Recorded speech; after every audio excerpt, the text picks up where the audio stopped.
지금부터 저와 함께 성균관대학교 경제학과에 대한 학과 정보를 탐색해 보겠습니다. 유니콘 멘토링이 여러분들의 진학 결정에 있어 큰 도움이 되기를 희망하겠습니다. 감사합니다. 안녕하세요. 전 성균관대학교 경제학과에 재학 중에 있습니다. 성균관대학교는 약 600년의 역사를 가진 전통이 오래된 학교인데요. 여러분들이 아는 연예인으로는 송중기, 차은우가 다니고 있는 대학교입니다. 그만큼 많은 유명인사와 많은 학생들이 다니고 있는 대한민국 명문 사립학교입니다. 네, 그 다음 경제학과에 대해서 소개해드리겠습니다. 여러분, 인간은 왜 선택을 해야 될까요? 바로 인간이 가진 욕망은 무한한 데 비해 저희가 갖고 있는 자원은 한정적이기 때문입니다. 저희가 이런 선택을 함에 있어서 어떤 선택을 하는 것이 가장 최선의 선택일까를 배우는 학문이 바로 경제학과입니다. 첫 번째 성균관대학교에 진학을 하게 되면 1학년 때는 사회과학대학으로 진학을 하게 됩니다. 그러면 이제 여러분들이 어떤 학과를 갈지 좀 더 고민을 해보고 2학년 때 진학을 결정하게 되는데요. 그렇게 2학년 때 경제학과에 진학하시게 되면 첫 번째로 경제학 원론 1, 2를 배우고요. 그 다음 미시경제학 그리고 거시경제학을 배우게 됩니다. 이렇게 거시경제, 미시경제를 통해서 경제의 큰 흐름에 대해서 배우고 난 뒤 경제수학과 경제사를 통해 경제가 갖고 있는 전반적인 지식에 대해서 배우게 됩니다. 그래서 3, 4학년 때는 좀 더 다양한 분야의 경제를 배울 수가 있는데요. 경제는 인간의 모든 실생활의 선택과 관련되어 있는 분야다 보니 다양한 분야와 관련이 되어 있습니다. 노동경제학, 생태경제학, 금융경제학, 법경제학, 교육경제학 등 여러분들이 관심 있는 모든 분야에서 경제학과 관련된 공부를 할 수 있기 때문에 2학년 때 각자 경제학에 대한 기초를 좀 더 공부하고 난 후 3, 4학년 때 각자가 원하는 분야의 경제학을 공부하게 됩니다. 경제학은 사회과학 분야 중 유일하게 노벨상이 있는 학문입니다. 그만큼 과학적이고 정밀적인 공부를 하게 되는데요. 따라서 딱히 체험이라던가 실습을 할 수 있는 것보다는 학문적인 그런 깊이를 파는 공부를 하게 됩니다. 이렇게만 들으면 약간 따분할 수 있는데요. 그런데 실제로 공부를 하다 보면 경제학이 인간의 모든 삶과 관련되어 있는 분야이기 때문에 경제학을 공부하면 공부할수록 뉴스나 여러분들이 보는 일상생활의 모든 것들이 좀 더 깊이 이해가 되고 잘 이해가 될 수 있게 됩니다. 경제학과는 정말 다양한 분야로 진로를 결정할 수 있는데요. 일단 많은 학생들이 선택하는 분야는 일반 사기업의 재무, 그러니까 돈을 관리하는 그런 곳이죠. 돈을 만지는 일반 사기업의 재무 쪽으로도 많이 가고요. 금융공기업, 여러분들이 아시는 금융감독원 또는 세금을 만지는 조세를 관련하는 곳, 그런 다양한 곳을 갑니다. 또한 여러분들이 쉽게 볼 수 있는 은행 있죠. 은행에도 많이 취업을 하고요. 전문직으로 가고 싶으면 좀 더 공부를 해서 공인회계사라는 직업을 갖기도 합니다. 또한 로스쿨을 갈 수도 있어요. 그리고 경제학이라는 곳이 모든 시험에 쓰여있는 학문이다 보니 여러분들이 어떤 시험을 준비하시든 경제학이 꼭 필요하기 때문에 경제학 분야를 열심히 공부해서 로스쿨 쪽으로 가기도 합니다. 그리고 경제학은 어떤 시험에서도 시험 과목으로 채택될 만큼 정말 다양한 활용도가 있는데요. 그래서 행정고시나 여러분들이 공무원이 되기 위해서도 경제학을 공부해야 되기 때문에 혹시 공무원 생각이 있으신 친구분들은 경제학과를 진학하는 것이 도움이 될 것 같습니다. 제가 경제학과에 진학하게 된 이유는 전 고등학교 때 경제를 조금 배웠었는데요. 그때 되게 재밌었던 게 저희가 그냥 일상생활에서 배우면서 느꼈던 것들을 법칙으로 배운다는 게 정말 재밌었어요. 예를 들어서 가격이 비싸지면 저희는 어떤 물건을 사기가 꺼려지잖아요. 그걸 경제학에서는 수요의 법칙이라고 하는데요. 가격이 올라갈수록 수요량이 떨어진다는 거예요. 그런 거를 배우면서 우리가 느꼈던 일상생활이 법칙으로 배울 수도 있겠구나 라는 걸 알면서 경제학에 대한 관심을 고등학교 때 갖게 됐습니다. 그리고 1학년 때 진학해서 이제 대학 진학하면 열심히 놀잖아요. 이렇게 놀면서 공부를 하다 보니까 정말 하고 싶은 게 너무 많은 거예요. 그리고 이제 2학년 때 진로를 결정할 때 어떤 게 재밌었지 생각을 하다가 경제를 하면은 다양한 분야에도 쓰일 수 있고, 그리고 어떤 성경 계열에서도 가장 나갈 수 있는 활용 분야가 많기 때문에 경제학을 배운다면 제가 다양한 분야에서 경제학을 쓰일 수 있을 만큼 활용도가 높은 학문이라고 생각을 했기 때문에 경제학과를 선택하였습니다. 저는 중학생 때 굉장히 친구들과 놀기를 좋아하는 학생이었습니다. 그래서 학생들과 많이 놀고 친구들과 매일 놀고 그렇게 살았는데요. 그러다 보니 처음 중학교를 진학했을 때 뭔가 성적이 살짝 안 좋게 나오더라고요. 그렇게 하면서 정말 그래도 아직은 중학생이지만 열심히 공부를 해야겠다라는 생각이 들었습니다. 딱 부모님께서도 너가 어떤 거를 해야 될지 모르겠으면 일단 공부를 해라. 그것이 너의 인생 결정에 있어서 물론 어떤 거를 갈지는 모르겠지만 나중에 미래에 너가 선택할 수 있을 만한 능력을 줄 것이다 라는 말을 하셔서 중학교 때부터 열심히 공부를 했습니다. 그렇다고 안 논 건 아니고요. 열심히 공부도 하고 친구들과 같이 장기자랑도 나가고 운동회도 나가고 그런 식으로 중학교는 열심히 생활을 했고요. 그리고 고등학교에 진학을 하게 됐는데 고등학교는 생각보다 더 열심히 공부를 해야 되더라고요. 그런 점이 처음에는 좀 압박으로 다가왔는데요. 그래서 처음에는 중학교 때 공부하던 만큼만 대충 했는데 성적이 정말 제가 받아본 적이 없는 성적이 나왔어요. 차라리 맞은 개수를 세는 게 빠를 정도의 수학 점수가 나오기도 하고 저는 그래도 제가 나름 공부를 잘한다고 생각했었는데 고등학교 가니까 성적이 처참해서 그래서 정말 열심히 공부해야겠구나 생각을 하고 고등학교 때 열심히 공부했어요. 그리고 제가 영어를 막 잘하지 않는데 고등학교에 되게 영어 관련된 대회가 많았었거든요. 그런 걸 출전할 때마다 자신감이 너무 뚝뚝 떨어지는 거예요.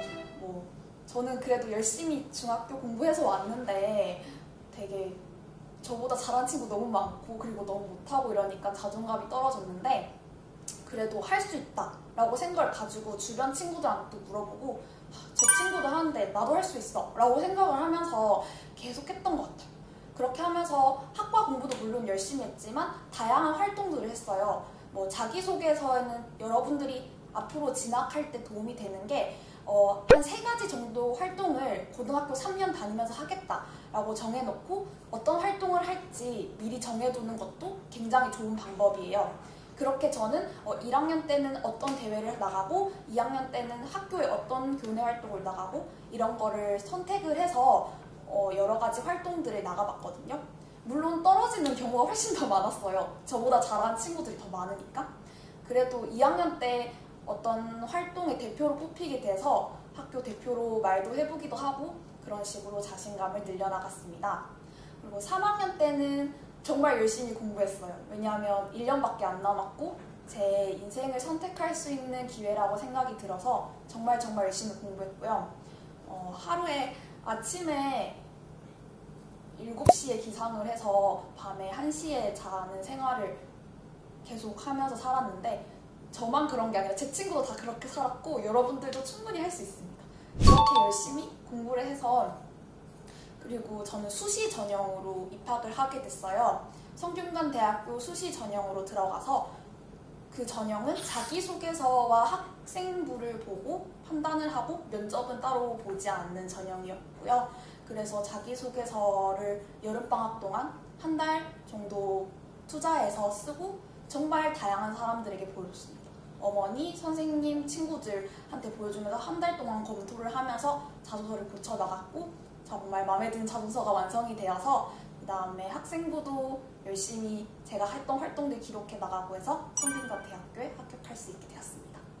선생님은 특목고를 진학을 해서 여러분들께 뭔가 학교 공부에 관련해서 할 얘기가 정말 많은데요. 처음에 국어를 말씀드리자면 국어가 중학생 친구들이 봤을 때는 저거를 왜 못하지? 싶을 거예요. 그런데 고등학생 분들은 아마 이해를 하실 겁니다. 정말 한글이지만 한글인가?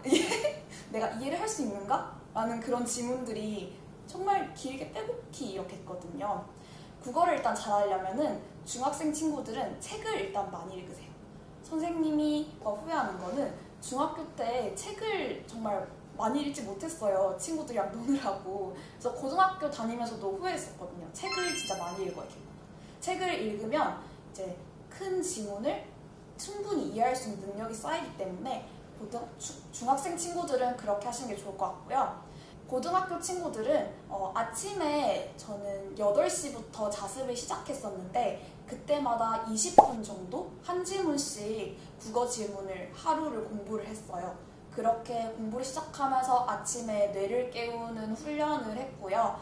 그렇게 했던 것이 나중에 수능 칠 때 큰 도움이 됐던 게 수능 국어를 아침에 보잖아요. 그래서 국어 공부를 아침에 그리고 1학년 때부터 한 지문씩 공부하는 습관을 기르시면 국어에 큰 도움이 될 것 같습니다. 수학은 제가 정말 할 말이 많은데요. 제가 고등학교 첫 진학했을 때 충격을 받았던 과목이 수학이에요. 왜냐하면 수학을 처음 받았을 때 정말 40점을 받았나? 40점도 안 받았나? 그랬는데 너무 보고 충격을 받은 거예요. 그래서 진짜 공부를 해야겠다 싶어서 그때 했던 공부 방법이 문제집 한 권만 대충 보고 끝났었어요. 왜냐면 중학교 때는 그렇게 공부해야 됐었거든요. 근데 고등학교 진학하니까 그렇게 하면 안 된다는 걸 깨닫고 난 다음에 정말 문제집을 여러 권을 푸는 게 아니라 한 권을 잡고 그거를 3번, 4번씩 풀었던 것 같아요. 그렇게 풀면은 대부분 모든 문제집에 어떤 단원에서는 모든 유형의 수학 단원이 다 나와 있거든요. 그런 걸 여러 번 풀면 어느 순간 체득이 될 거예요. 이런 문제는 이런 실마리로 풀면은 풀리겠구나. 수능 같은 경우도 새로운 문제가 나오기 때문에 모든 유형을 외울 수는 없어요. 그런데 이런 실마리를 찾는 방법을 알게 되면은 충분히 수능에서도 풀 수 있게 될 거고, 그래서 저는 이런 방법을 통해서 1학년 기말고사 때는 90점 이상을 획득했고 수능 수학은 96점을 맞았습니다. 이렇게 1학년 때 40점도 안 받았던 수학 점수를 이런 공부 방법을 통해서 삼독 공부법이죠. 한 문제집을 3번 이상 꼭 봐라. 이걸 통해서 저는 수능 수학을 96점을 받을 수 있었습니다. 영어 같은 경우는 영어도 저에게 정말 자신감을 떨어뜨린 과목 중 하나인데요. 왜냐하면 중학교 때는 정말 그 교과서에 있는 짤막짤막한 지문을 가지고 시험을 보잖아요. 저 중학교 때는 그냥 그걸 다 외웠던 것 같아요. 다 외워서 시험을 봤는데 고등학교니까 외워서 시험을 보면은 맞을 수가 없는 거예요. 지문도 너무 길고. 그래서 1, 2학년 때는 중간고사, 기말고사 공부는 원래대로 지문을 외우는 공부법을 하되 저는 방학 기간에는 저의 영어 능력을 향상시킬 수 있게 토익이라던가 영어 능력을 평가할 수 있는 시험 공부들을 조금씩 해나갔습니다. 그러다 보니까 실력이 교과서 지문에서만 머무는 게 아니라 그 이상으로 발전할 수 있었고요. 그래서 그게 나중에 수능 영어를 칠 때 큰 도움이 됐던 것 같아요. 그리고 수능 영어 같은 경우는 정말 한글로도 해석을 했을 때 철학적이다라고 느낄 정도로 되게 지문이 어려운 유형으로 나오거든요. 일단 영어를 잘하는 방법은 중학생 분들은 일단은 저는 책을 읽으셔서 전체적인 지문을 파악하는 국어 능력을 향상시킨 다음에 그 다음에 고등학교에 와서 영어 능력을 키우는 방향으로 공부를 하셔서 좀 더 영어를 잘 읽는 이런 공부법을 하는 게 맞다고 생각을 합니다. 선생님 같은 경우는 수능 과목으로 사회문화와 한국지리를 선택했는데요. 한국지리가 저는 좀 더 수학적인 면? 예를 들어서 A를 했을 때 B라는 정답이 확확 나올 수 있어서 한국지리를 선택을 했었어요. 한국지리는 정말 그대로 외우시면 되는데요.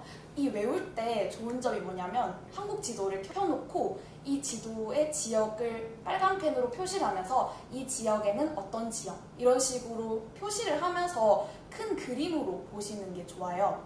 예를 들어서 뭐 제주도에는 제주도에 동그라미를 치고 용암 관련된 지형이 많다든지 아니면 강원도에는 사부 관련된 지형이 많다든지 이렇게 그림으로 파악을 하시게 되면은 나중에 수능을 칠 때도 지도를 주고 이 지도에 있는 이 지역의 유명한 지형은 이런 식으로 문제가 나오거든요. 그래서 이렇게 지도를 보는 연습을 하는 것이 중요할 거라고 생각을 하고요.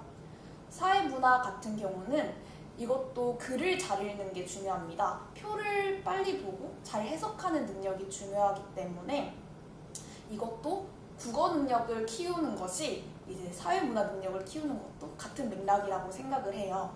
그래서 사회문화 같은 경우는 여러 현상들 있잖아요. 그 현상을 기반으로 외우되 다양한 다양한 문제를 보면서 이렇게 응용할 수 있는 능력을 기르는 것이 중요할 것 같습니다. 선생님이 공부를 하면서 가장 힘들었던 과목은 수학인데요.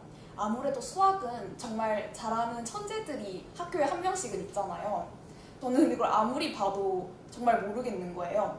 그래서 저는 이 수학이 뭔가 저에게는 그런 격세지감을 느끼게 하는 그런 과목이었습니다. 그래서 저는 수능 수학을 어떻게 공부했냐면요. 3도 공부법을 했습니다. 문제집을 하나 사서 그것만 계속 푸는 거예요. 다른 문제집은 보지 않고 한 문제집에 뭐 기초, 초급, 중급, 심화까지 다 담겨있는 문제집을 사서 그 문제집을 정말 문제가 나중엔 보이지 않을 정도로 계속 그것만 풀었거든요. 그거를 풀다 보면은 나중에 실마리를 찾는 법을 배워요. 아, 이 문제에서는 A로 접근하면 풀 수 있었어. 이 문제에서는 B로 접근하면 풀 수 있었어.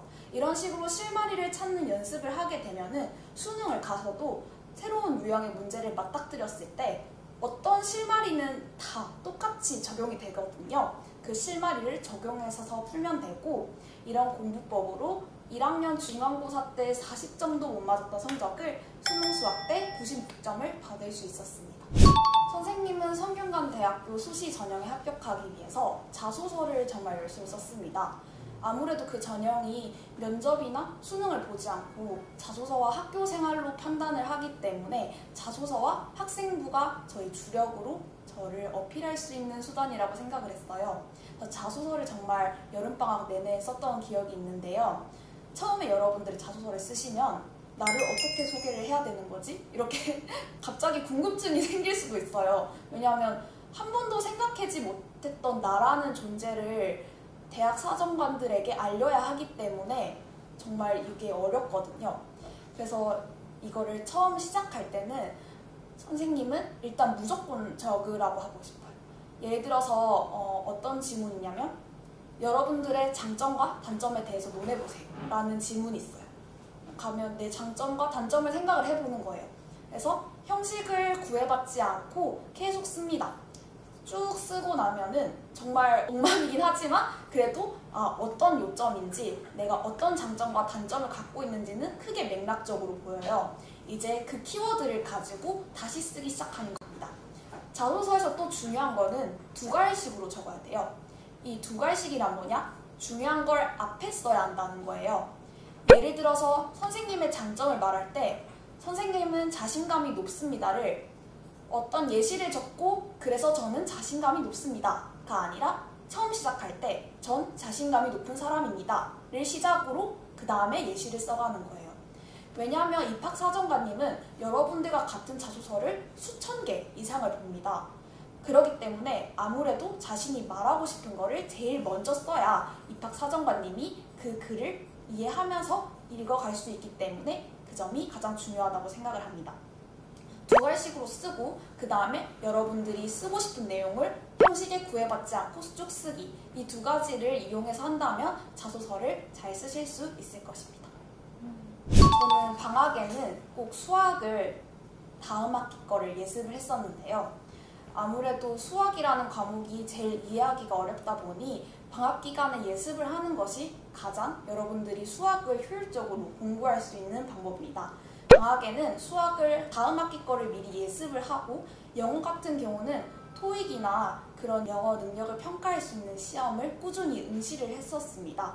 그런 식으로 수학과 영어는 미리 예습을 할 수 있고 능력을 향상시킬 수 있는 부분이 있기 때문에 이 3주라는 짧은 시간 동안에 수학과 영어를 열심히 공부하시면 나중에 학기를 들어설 때 큰 도움이 될 것입니다. 수능은 여러분들의 인생을 결정할 수 있는 처음으로 맞닥뜨리는 큰 시험이잖아요. 그래서 정말 많은 전략이 필요합니다.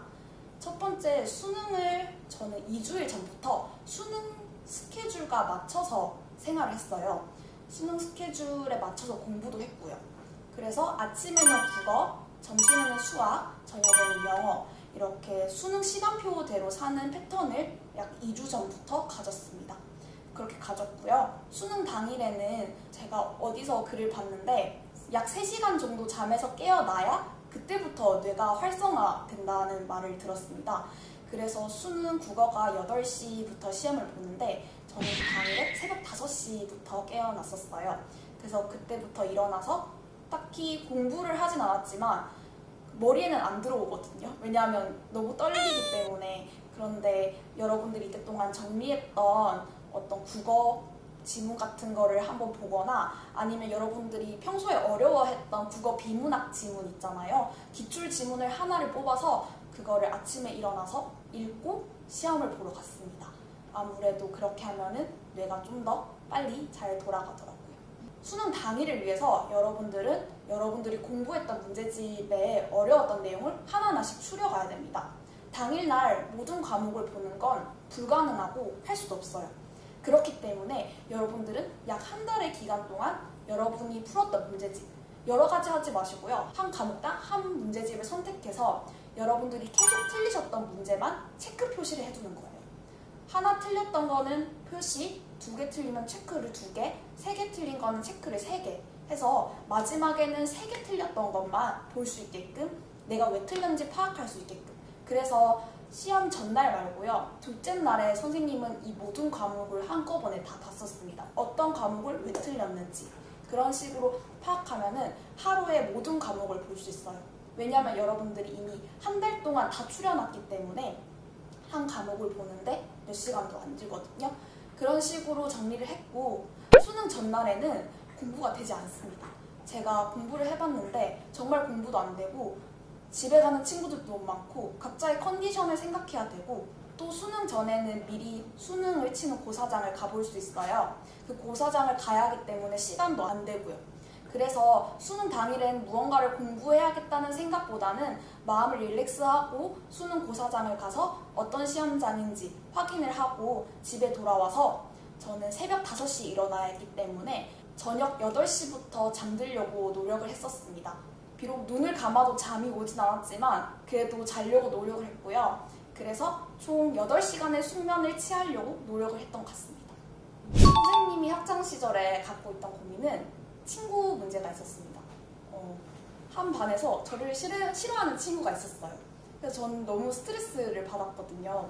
왜 나를 싫어하지? 내가 뭔가 이상한가? 라고 생각하면서 그랬는데 저희 어머니가 해주셨던 말씀이 저는 이 친구 관계를 회복하는 데 큰 도움이 되었는데요. 인생을 살면은 10명의 사람들 중에 3명은 너를 이유 없이 좋아하고 3명은 너를 이유 없이 싫어하고 그 중에 4명은 너에 대한 아무 생각이 없대요. 그러니까 너의 에너지를 너를 싫어하는 사람에 쏟지 말고 너를 좋아해주는 사람 그리고 아직 너에 대한 생각이 없는 사람들에게 너의 에너지를 써라. 너를 무조건적으로 싫어하는 사람을 너의 에너지를 쓰면서 너가 힘들어할 필요는 없다 라는 말씀을 해주셨어요. 저는 그 말이 되게 도움이 되었거든요. 여러분들도 친구 관계 중에서 이유 없이 나를 싫어하고 괴롭힌 친구가 있을 거예요. 그런 친구들은 내가 앞으로 인생을 만날 10명의 사람 중에서 이유 없이 나를 싫어할 사람이구나 라고 생각하고 크게 의미부여를 하지 않고 저를 좋아하고 사랑해주는 사람한테 에너지를 쏟으세요. 그게 여러분들이 친구 관리를 해결할 수 있는데 큰 도움이 될 겁니다. 저는 학창시절의 고민이 중학교 때는 공부를 제가 잘한다고 생각했는데 고등학교 올라가니까 정말 잘하는 친구 너무 많고 자존감이 한없이 떨어졌던 시기가 있었어요. 그래서 그때가 너무 힘들었는데 그걸 극복했던 방법이 못한다는 걸 인정한다는 거였어요. 그게 아마도 제 생각엔 제가 힘들었던 게 저의 기대치보다 제가 너무 낮아서였던 것 같거든요. 근데 제가 못한다는 걸 인정하고 나니까 극복을 해야겠다는 생각이 들더라고요. 인정을 해야 극복 방법을 찾아가고 그게 또 저를 발전시킬 수 있는 방법이거든요. 못하는 건 죄가 아니에요. 사람이 살면서 모든 걸 잘하는 사람이 어디 있어요. 다 발전을 해가는 겁니다. 그러니까 인생이 재밌는 거죠. 그렇기 때문에 여러분들이 못하는 게 있어도 아 그래 이거 나 못해. 그래 나 잘하는 거 있어.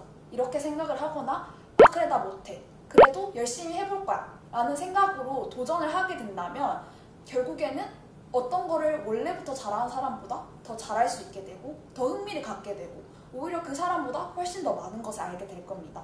그러니 여러분 실패를 하더라도 실패를 수긍하고 다시 일어서서 발전해 나가면 그 누구보다 멋진 사람이 되어 있을 거예요. 선생님은 수시에 총 6개의 학교를 모두 다 적었거든요. 6개의 학교를 적었는데 5개가 다 떨어지고 한 가지 남은 학교가 성균관대학교였어요. 그래서 여기 합격창을 들어갈 때 정말 손을 벌벌 떨면서 합격창을 눌렀었는데 합격이 됐다는 소리랑 성균관대학교에서는 합격을 하면은 위아더 챔피언을 틀어줍니다. 그래서 가족들 몰래 봤어요. 또 떨어질까봐. 그래서 딱 틀었는데 위아더 챔피언이 나오면서 성균관대학교 합격했습니다 라는 문구가 나오는데 저 너무 감격한 거예요. 저 스스로에게. 그래서 저는 울지도 않았고 너무 좋아서 막 뛰어다녔습니다. 뛰어다니면서 나도 이제 대학생 됐다. 놀 수 있다 라고 생각을 하면서 합격을 할 때 기뻐했던 기억이 납니다. 선생님이 합격을 하고 나서 달라진 거는 내가 뒤처져 있지 않다는 거예요. 언제든지 앞서 나갈 수 있고 발전할 수 있다는 건데 아무래도 교과 과정은 배우다 보면 무엇을 배우고 어떻게 끝날지가 정해져 있잖아요. 그래서 아무래도 예습을 미리 많이 한 친구들이 유리한 시험입니다. 그래서 어떤 친구들은 정말 뭐 중학교 때부터 고등학교 예습을 한 친구들 있잖아요. 그런 친구들을 보면서 아 내가 뒤처지는 건가? 라는 생각을 했는데 대학을 오면은 그런 게 없습니다. 다 여러분들이 하고 싶은 대로 하면 되고 시작도 없고 끝도 없어요. 여러분들이 결정하는 게 시작이고 여러분들이 결정하는 게 끝이에요. 그 처음에는 혼란스러울 수도 있어요. 무엇을 해야 되지? 라고 생각을 할 수도 있는데 저는 그게 좋았던 게 누군가가 앞서 나가지도 않고 누군가 뒤쳐 나가지도 않아요. 여러분들이 하고 싶은 걸 하고 어떤 걸 할지 스스로의 지도만 잘 찾으면은 그 어떤 사람보다 앞서 나갈 수 있고 어떤 사람보다 성공할 수 있어요. 왜냐하면 여러분은 여러분들의 지도를 가기 때문에 이곳에서는 승자도 없고 패자도 없습니다. 그렇기 때문에 여러분들이 하는 그대로 무엇이든지 이룰 수 있고 그런 점이 저는 내적으로 변화한 것이라고 생각합니다. 선생님은 고등학교 때 성균관대학교나 가고 싶은 학교의 책자를 보면은 홍보대사들이 꼭 있잖아요. 그런 언니 오빠들이 너무 예쁜 거예요. 그래서 대학교를 가면은 꼭 홍보대사를 하고 싶다는 생각을 했었거든요. 그래서 대학교를 가서 홍보대사를 하게 됐습니다. 홍보대사로서 전국 투어를 하는 활동이었습니다. 전국 투어는 3박 4일 동안 대전, 대구, 부산에 다니면서 입시 설명회를 진행을 하는 거예요. 입시 정보가 부족한 고등학교를 직접 찾아가서 입시 설명회를 진행하는 거였는데 총 50명의 홍보대사랑 교직원 선생님들이 동행되는 큰 행사였습니다. 그래서 미리 한 달 전부터 준비를 했어요. 입시 스크립트를 외우고 여러분들에게 어떤 정보를 줄까? 이런 생각을 하고 왜냐하면 저는 고3 끝나고 바로 홍보대사를 했는데 학생 입장에서 바로 멘토 입장이 된 게 너무 재밌고 많은 정보를 알려주고 싶은 거예요. 그래서 3박 4일 동안 대전, 대구, 부산에 다니면서 여행도 하고 학생들을 만나서 입시 정보도 주고 했던 기억이 저는 가장 재밌었고 그리고 낮에는 그렇게 입시 정보 주고 밤에는 친구들과 부산의 해운대를 가거나 대구의 맛집을 찾아다니는 그런 여행도 같이 하면서 지냈던 기억이 있기 때문에 그 기억이 가장 재밌었던 활동이었습니다. 여러분들이 대학교에 오게 되면 축제라는 걸 하는데요. 축제 부스에서 저희 홍보대사 관련된 게임을 하거나 먹을 것도 주는 그런 기업 부스를 운행을 했습니다. 그래서 다트 던지기 게임도 판도 저희가 직접 만들기도 하고 뽑기 같은 것도 저희가 막 사서 어떤 걸 적을지 일일이 적기도 하고 그런 식으로 하면서 부스를 약 이틀 정도 진행을 했거든요. 그래서 친구들 만나면서 게임도 하고 뽑기도 하고 맛있는 것도 팔고 음식도 팔고 사진도 엄청 많이 찍었어요. 그런 거 했던 기억이 정말 재밌었던 것 같습니다. 제일 재밌었던 부스 활동은 주점이었는데요. 여러분들이 아직 학생이니까 음주를 하시면 안 되지만 대학을 오면은 축제를 할 때 직접 식당이라고 해야 되나요? 그런 부스에 자기가 음식도 만들고 술도 팔고 할 수가 있어요. 그리고 손님들도 오라고 얘기도 하고 친구들 보고 우리 주점 부스와 이렇게 하면서 주점을 홍보하기도 한단 말이에요. 그래서 열심히 콘치즈도 만들고 라면도 만들고 하면서 그렇게 주점을 만들고 그 주점 부스에서 얻은 수익은 저희 동아리에서 직접 또 쓰기 때문에 부스에서 번 돈으로 다 같이 MT를 가서 먹고 재밌게 놀았던 기억이 있습니다. 저는 진짜 고등학교 때까지 엄청 바르게 살았는데 대학 와서 술도 많이 마셔보고 친구들이랑 같이 막 저희 학교 앞에 잔디 있거든요. 잔디에서 막걸리 마시는 행사가 있어요. 그런 잔디에서 막걸리 마시면서 친구들이랑 같이 야 학교 너무 좋아 이러면서 대학생 너무 좋아 하면서 막 이렇게 잔디에서 막 구른 친구들 막 네 그런 1학년 때는 그렇게 재밌게 살았던 것 같아요. 상대 연예인들이 정말 많아요. 저는 학교 와서 연예인들을 정말 많이 봤거든요. 실제로 학교 다니면서 본 연예인은 차은우, 정혜성, 에이핑크의 김남주 씨, 그리고 신예은 씨라고 웹드라마 많이 나오고 유명한 분이랑 문가영 씨도 보고, 왜냐면 성균관대학교 연기예술학과가 있기 때문에 연예인들을 정말 많이 보고 수업도 같이 들어요. 정말 잘생겼어요. 연예인은 잘생겼더라고요. 성균관대학교 경제학과에 오시면 진로에 대해 정말 많은 지원을 해주십니다. 일단은 교수님을 1대1로 만나고 현직자를 1대1로 만나서 말하는 기회가 진짜 잘 없어요. 근데 그런 곳에서 만나서 직접 만나서 도움을 받을 수도 있고, 또 제가 말했던 고시 관련해서도 그 어느 곳보다 도움을 정말 많이 주거든요. 저희 학교는 고시를 따로 공부할 수 있는 건물을 만들어놔서 그 건물에서 생활도 할 수 있고 열심히 공부에만 집중할 수 있는 환경을 만들어 놓기 때문에, 그리고 또 저희 학교 재단이 정말 지원이 많습니다. 장학금도 정말 많고요. 저 또한 장학금을 받고 있는데요. 저는 경제학과에서 주는 장학금을 받고 있습니다. 여러분들 조금만 찾아보시면 학과에서 지원해주는 장학금이 정말 많아요. 제 주변에서도 장학금 정말 많이 받고 다닐 정도로 장학 지원도 많이 해주고 있으니까 경제학과 오시면 좋을 것 같아요. 대학을 진학하면 가장 힘든 점이 곧 가장 좋은 점인데요. 왜냐하면 자유가 저는 제일 좋은데 그게 제일 힘들었어요. 고등학교는 하라는 대로 하면 되고 밥도 급식 먹으면 되고 옷도 교복 입으면 되잖아요. 대학 가서 제일 좋았던 거는 옷도 제 맘대로 입을 수 있고 먹는 것도 제 맘대로 먹을 수 있다는 거였는데, 그게 또 제일 힘들었던 점은 무엇을 해야 될지 모르겠다는 거였어요. 그래서 그게 처음에는 가장 힘들었던 것 같아요. 아무도 정해주지 않으니까 내가 정해야 되는데 저도 저를 잘 모르겠는 거예요. 그래서 그런 부분이 가장 힘들었는데, 극복을 했던 점은 저는 정말 다양한 사람들을 만났습니다. 친구뿐만 아니라 교수님들, 현직자에 계시는 분들, 또 뭐 로스쿨 다니시는 분들, CPE에서 공인회계사 하시는 분들의 얘기를 정말 많이 들었거든요. 얘기를 들으면서 내가 무엇을 해야 되고 어떤 걸 준비해야 되는지를 하나하나 알아갔습니다. 그 과정이 저는 또 재밌었던 과정 중 하나예요. 뭔가 진정한 저를 알아간다는 그런 재미가 있어서 그렇게 멘토링을 하면서 다양한 사람들을 만났고, 그 과정에서 저는 저의 진로를 찾아서 현재 열심히 저의 진로를 향해 노력하고 있습니다. 제가 만약에 중학교 때로 돌아가면 책을 많이 읽을 것 같고요. 고등학교 때로 돌아간다면 저는 1학년 1학기부터 열심히 할 것 같아요. 왜냐하면 1학년 1학기 성적이 안 중요하다고 해도 나중에는 중요하기 때문에 그때부터 성적을 열심히 준비할 것 같습니다. 제가 국어를 잘 못했었거든요. 그 긴 글을 정보를 한 번에 축약하고 그거를 이해하는 연습이 많이 부족했었어요.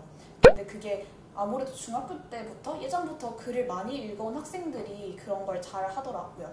그래서 사실 국어 능력은 저는 키울 수 있다고 생각을 하거든요. 미리 글을 많이 읽어온 학생들이 충분히 능력을 쌓을 수 있기 때문에 저는 돌아가면은 책을 많이 읽고, 그리고 지금 또 국어가 수능에서 제일 어렵게 나오잖아요.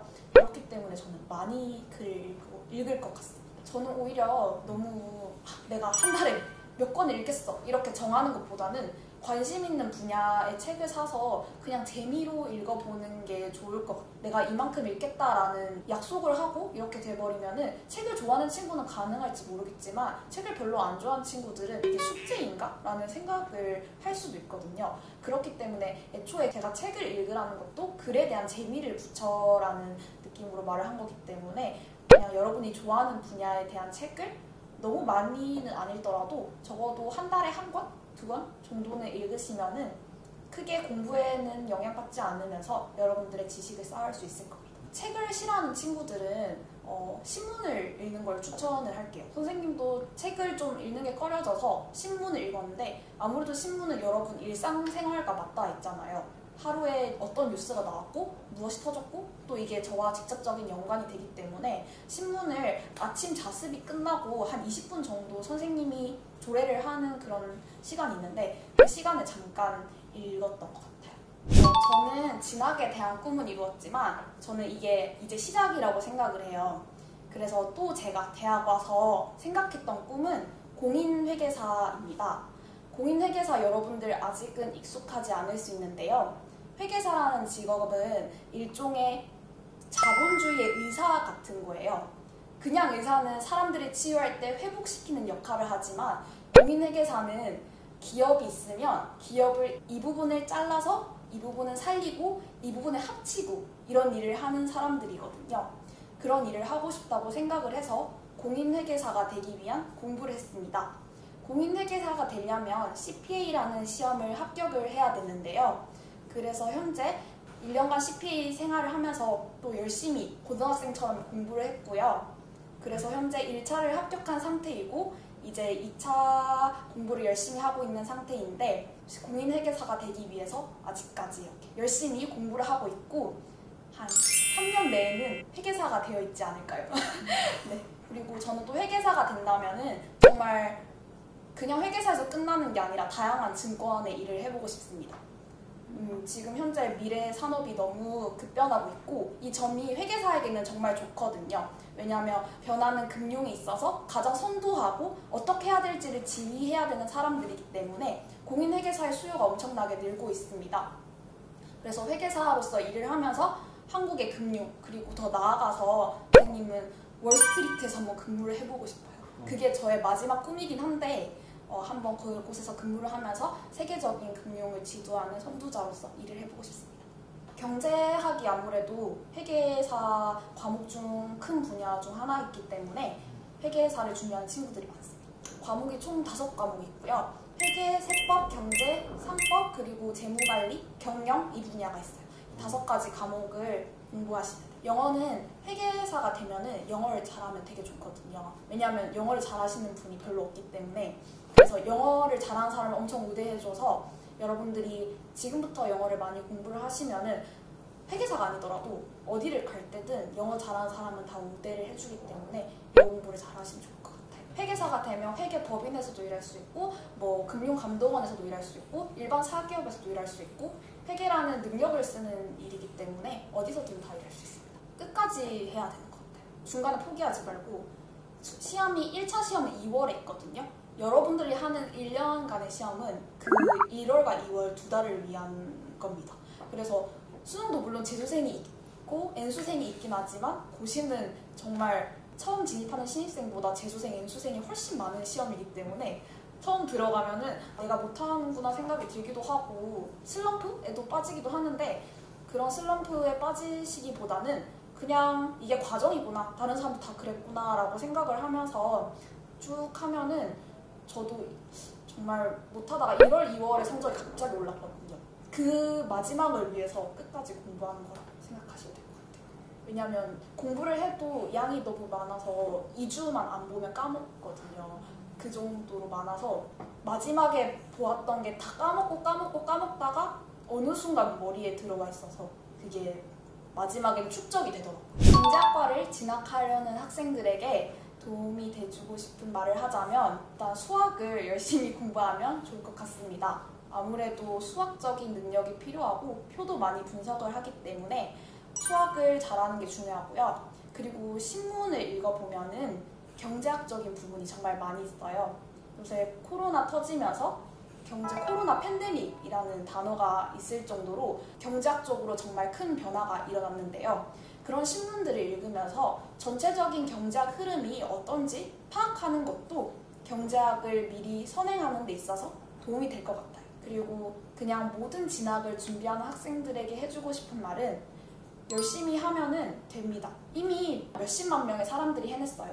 여러분들이라고 못할 건 없습니다. 그러니까 여러분도 할 수 있다는 자신감을 가지고 하면은 언젠간 저와 같은 학교를 다니는 날이 있지 않을까요? 그때 봐요.